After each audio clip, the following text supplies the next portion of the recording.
चाणक्य नीति के दूसरे अध्याय के विषय में आज हम बात करेंगे।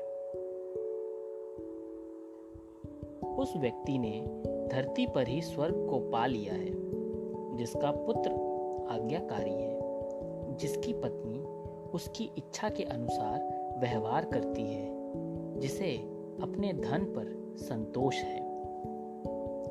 एक बुरे मित्र पर तो कभी विश्वास ना करें, एक अच्छे मित्र पर भी विश्वास ना करें, क्योंकि यदि ऐसे लोग आपसे रुष्ट हों तो आपके सभी राज से पर्दा खोल देंगे। एक ब्राह्मण का बल तेज और विद्या है, एक राजा का बल उसकी सेना में है, एक वैश्या का बल उसकी दौलत में है, तथा एक शूद्र का बल उसकी सेवा प्रयाणता में है।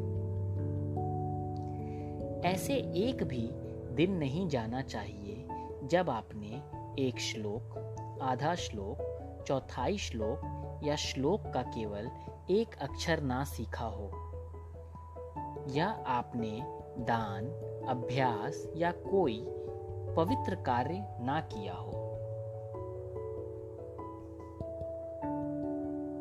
ऐसे लोग से बचें जो आपके मुंह पर तो मीठी बातें करते हैं, लेकिन आपके पीठ पीछे आपको बर्बाद करने की योजना बनाते हैं। ऐसा करने वाले तो उस विष के घड़े के समान हैं जिसका ऊपरी सतह दूध से भरा होता है।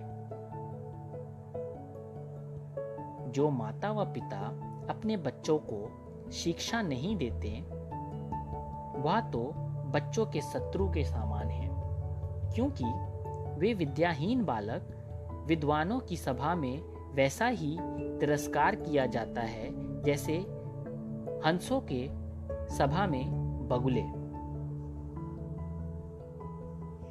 जो व्यक्ति दुराचारी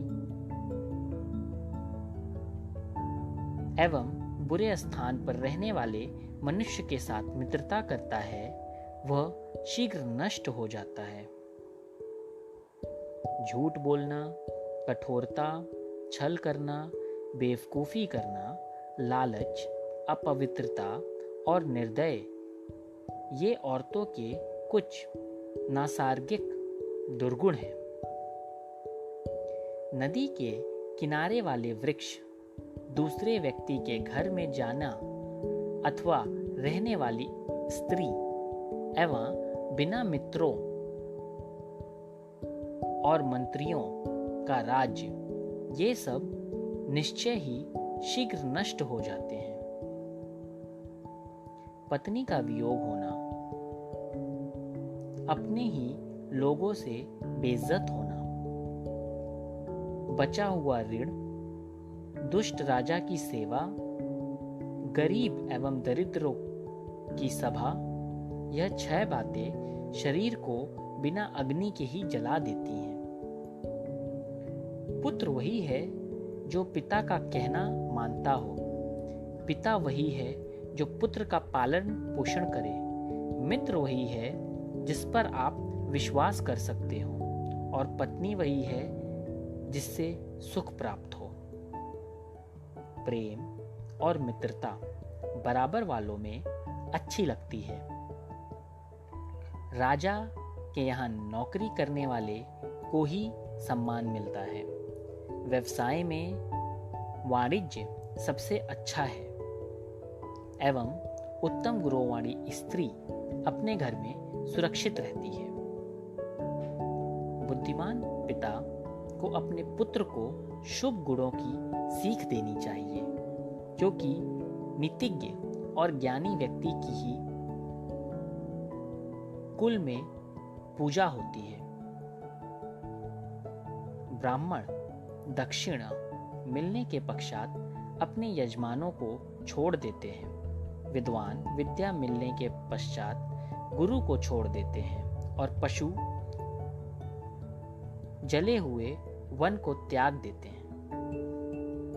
भोजन के योग्य पदार्थ और भोजन करने की क्षमता, सुंदर स्त्री और उसे भोगने के लिए काम शक्ति, पर्याप्त धनराशि तथा दान देने की भावना, ऐसे सहयोग का होना सामान्य तप का फल नहीं।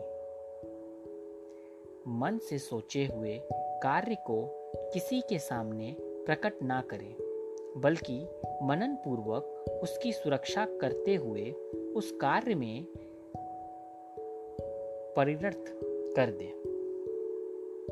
मूर्खता दुखदाई है, जीवन भी दुखदाई है, लेकिन इन सब से कहीं ज्यादा दुखदाई किसी दूसरे के घर जाकर उसका आसान लेना है। लाड प्यार से बच्चों को गलत आदतें डालते हैं, लाड प्यार से बच्चों में गलत आदतें डालते हैं। उन्हें कड़ी शिक्षा देने से वे अच्छी आदतें सीखते हैं। इसीलिए बच्चों को जरूरत पड़ने पर दंडित करें, ज्यादा लाड ना करें। वैश्या को निर्धन व्यक्ति का त्याग कर देना चाहिए। प्रजा को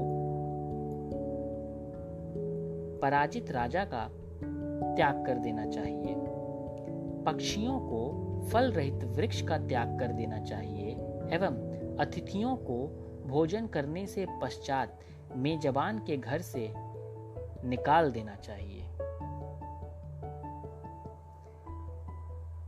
हर पर्वत पर माणिक्य नहीं होता, हर हाथी के सिर पर मणि नहीं होती, सज्जन पुरुष भी हर जगह नहीं होते और हर वन में चंदन के वृक्ष भी नहीं होते हैं।